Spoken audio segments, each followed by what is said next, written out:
Howdy YouTubers, an update on the New Haven RDC Bud car. This is the first car that I actually took a shot at airbrushing and also putting in my own decoder. So I just wanted to be pretty grungy. It's not put back together yet, but it's airbrushed. We got some diesel exhaust on the top, just some general filth. And all I used was Tamiya. I used some flat earth. I used some white. I used some black. And I used this X21, which is kind of like I guess it's like a dull coat, but it works as a good oxidizer. Spray it on there real light and you can brush it off. So different degrees of this, 50-50 with isopropyl alcohol thinned. I actually put a bit of this as well, which is buff. So I just played around with different colors.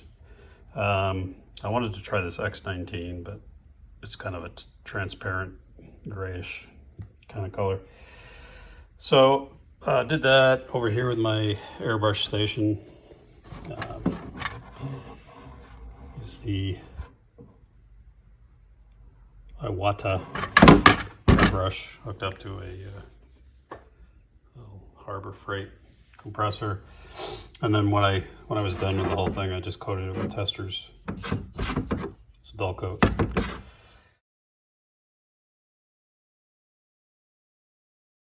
What I did internally, let's take this off carefully. This is the one that I put in a decoder. So I made some modifications, as we often do, and learning as we go here.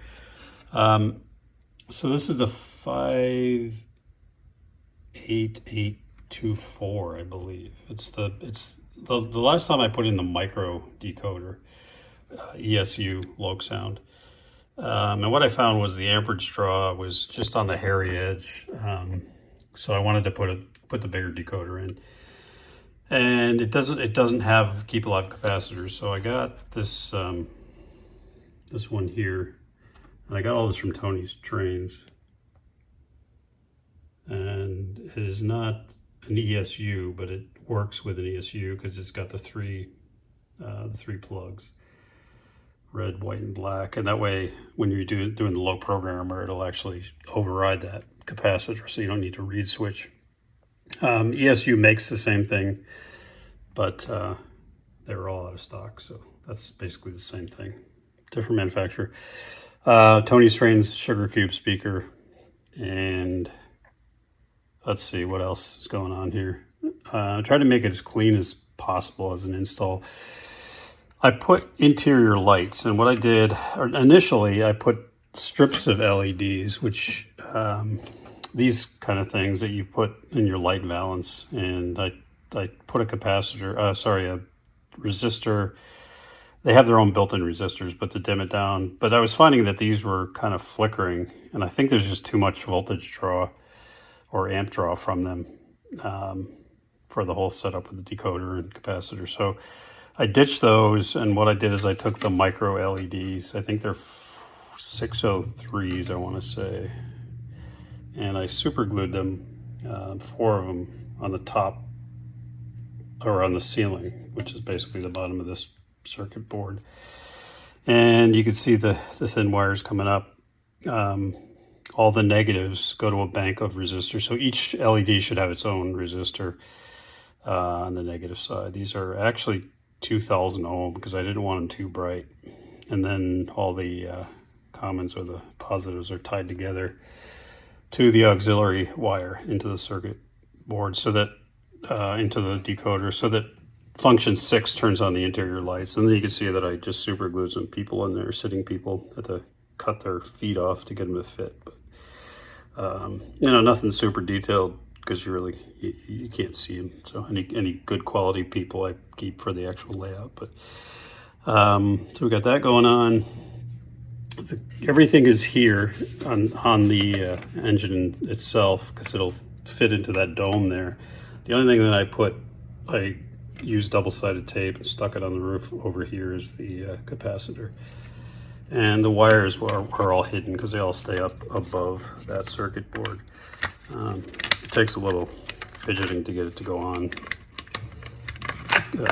and get it all tightened up. But I'll put that on. I'll put the screws in, put the couplers back on, and we'll take it for a run on the layout.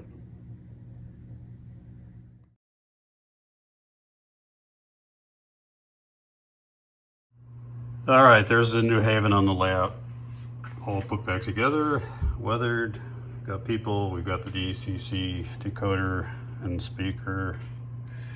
I gotta say it's fidgety. I think part of it's the quality of these Proto 1000s. The wires are thin, and every time I got it together, another wire would be popped off the power supply on the trucks, and I had to take it apart and solder it back, and then the other side would come out. So finally, I got the thing together and running. So, you know, we make it work. So let's start it up. It's got a Detroit diesel. It's that little sugar cube speaker. And if I do function 6, right now it's programmed for engine 3, but I gotta do some programming. But if I do 6, you'll see the interior lights come on. And I dimmed them, I set them as an auxiliary dimmable light, and I set the light brightness way down. And they also have 2000 ohm resistors, each LED. Because reality is, the lights are not bright on passenger cars if you're looking from the outside. So it just gives a nice subtle look to it. And we turn the headlight on. And I kept those amber kind of old school headlights because this is meant to be just an excursion train that runs back and forth occasionally. And I've got that Motorman train automator over here from IO Scaled Engineering. So with sensors at that end of the layout, which is still under construction, and then I've got a sensor all the way down and around at the end of the CSX yard. That Motorman will shuttle that RDC slowly from end to end, and it'll put the brakes on, come to a slow stop, and then go back the other way. So I can just run that while I'm working on the layout. So let's we'll get it moving. I have to program the speed steps because it isn't quite the way I like to operate it, but it's got a horn, got the bell,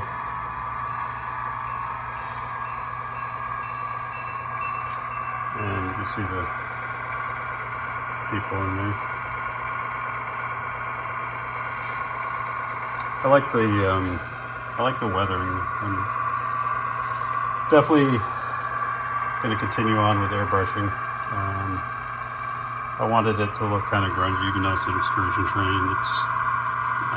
There's more I have to do. I have to put some grease and rust on the trucks, and I want to put some rust splatter on those cow pushers from the rails. But you know, for a start, I particularly like the diesel exhaust marks. So you can get a nice slow. It's got a flywheel. I mean, the drive's okay, and you know, if it's an excursion train, it might be going a little faster like this. So that's it. Pretty happy with it. It's the one passenger train I have that I'm going to run, really, and probably no more than that speed.